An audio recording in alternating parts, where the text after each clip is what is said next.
Welcome to Fewer Things Better. This is the place for all of us who are big on goals and short on time. Together, we'll explore smart, simple ideas on how to retrain your brain and unlock your life. I'm your host, Kristin Graham. Let's get started.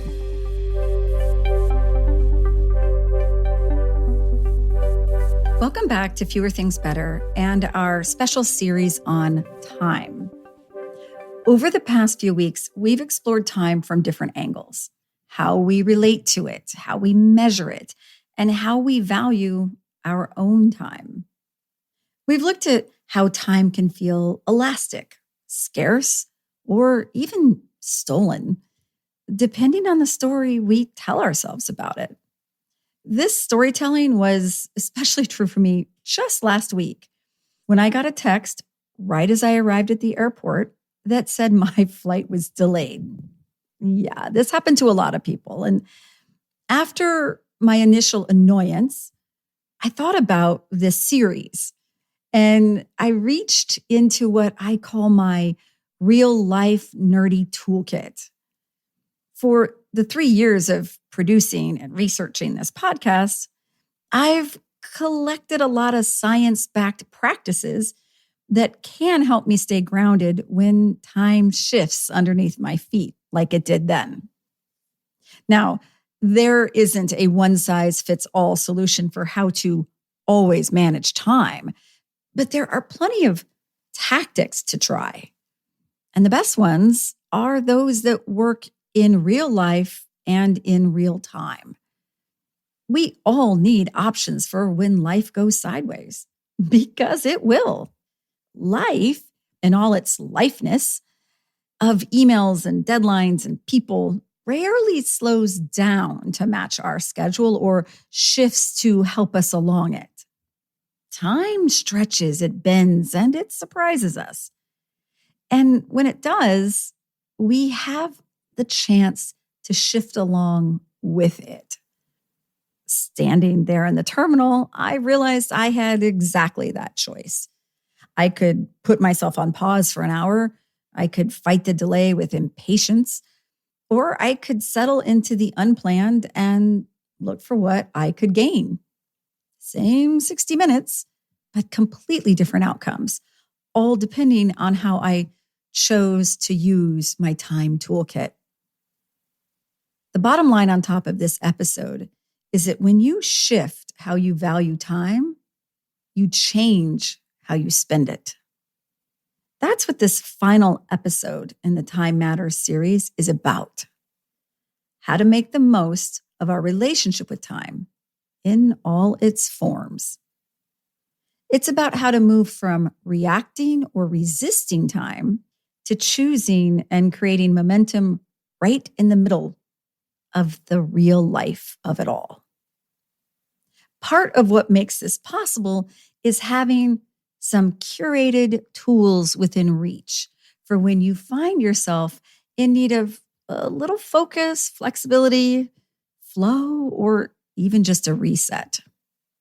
So, from our nerd archives, here are a few items to try as you create your own time toolkit.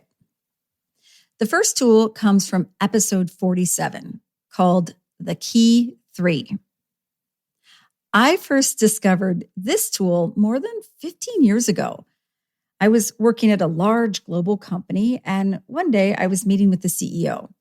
Now, he always seemed to be calm, even though there was a constant line outside his door and just the nonstop nature of the work we were doing. At that time, I'd recently been promoted to manage 2 separate functions, and I asked him on this day how he found focus. He reached over to his computer monitor and pulled off a sticky note. On it were 3 short lines. And he said, every day I write down 3 things. If I get them done, the rest of the day is just a bonus. That simple practice became a core compass for me. Clarity can be far more powerful than volume. Involvement in everything makes you busy. Focus makes you productive. Each day, define your key 3. Even if you don't complete them, the work was already done to clarify what matters from just the work and the noise of the moment. It's also closely related to one of my favorite mantras, which is how you start is how you continue. So identifying your key 3 makes time yours and shifts the focus to intentionality instead of the cognitive ping pong of reacting to the day's pings and zings. The next tool comes from episode 33 and the concept of ridiculously small steps, or RSS. This is about breaking down tasks into clear, simple steps. This is important because our brains love to admire a problem. They'll circle around it, they'll analyze it, they'll get everybody else's input, and then they'll try to research it a little bit more before even taking a single step. But it's the micro movement that turns thought into traction. RSS helps the brain move from spinning in thought to taking small actions. It's more than just breaking a goal into pieces. It's giving your mind the space to see the steps in the journey and not just the destination or the mile markers. Each small action becomes a bit of a dopamine high five, a quiet signal that says, okay, cool, done. What's next? As philosopher and scientist Albert Einstein once said, nothing happens until something moves. And you are the thing that needs to move. And this RSS will help you do just that. A similar tool builds on this concept of gentle ignition. It's called the 10-minute Kickstart from episode 19. Overwhelm and indecision are common companions, especially when life is shifting and the fog of fatigue is rolling in. And then there's that whisper of perfectionism. Look, if you can't do it perfectly, why even start at all? The 10-minute Kickstart is disruption in the form of simple elegance. 10 minutes is enough time to gain progress without the burden of expected completion. When you feel the weight of too much to do, pick one part of it and give it 10 minutes. Set a timer for this because your brain will want to come back and say, surely it's been 10 minutes by now. This is about beginning, not finishing. That small burst of effort is the switch needed for momentum. And there will be days, however, when even 10 minutes doesn't feel within reach. That's where the final tool comes in. The 2-minute rule from episode 126. For the last decade, I have researched and written and taught productivity tips and tricks to tens of thousands of people. And this is the one tool that helps most people get unstuck. The concept comes from many places, but I center it on David Allen's book, Getting Things Done. And the 2-minute rule is simply this. If a task takes less than 2 minutes to complete, just do it now, right now. And hey, I'm a girl who loves a good to-do list. I will write things down, I'll color code them, I'll delight in having a nice black Sharpie to cross things off. But sometimes I find myself moving the same thing from list to list, and that's when I know procrastination is sneaking in. The 2-minute rule is now my daily vitamin, my attention adrenaline infusion. It's a way to take action instead of planning to take action. And we often overestimate how long something will take. Even reading one email can feel like, I don't have the energy for that right now. But taking a look at the email will probably take less than 2 minutes. And from there, you can decide what, if anything, you have the energy to do next.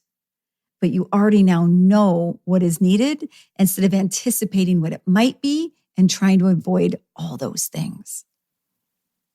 When we do this in a group, I definitely see how things that have been put off for months can really get done in a matter of minutes. Because it's rarely the effort that is stopping us, it's the anticipation of the effort. And I shared this tool intentionally after Ridiculously Small Steps and the 10-minute Kickstart, because the 2-minute rule doesn't work for everything, but it works for a lot more than you think. Next time you find yourself stuck in a swirl, reach for something small and just go for 2 minutes. So to recap, here are 4 tools that can help maximize your minutes. The key 3 defines what matters most right now. Ridiculously Small Steps shrinks the resistance and shows you a better map. The 10-minute Kickstart powers you past perfectionism and procrastination. And the 2-minute rule clears out the quick wins. For the week ahead, pick one category, one tool that feels relevant right now. This isn't about mastering the art of everything. It's about finding a few reliable resources as you do the things that you can. If the ultimate goal is to do fewer things better, the best tool is to simply start by focusing on the fewer. And however time might shift for you this week, feel around for what tools you already have and give one of these new ones a try. Time management isn't about controlling some big ticking clock. It's about finding focus along with flexibility and discovering options as you shift with it.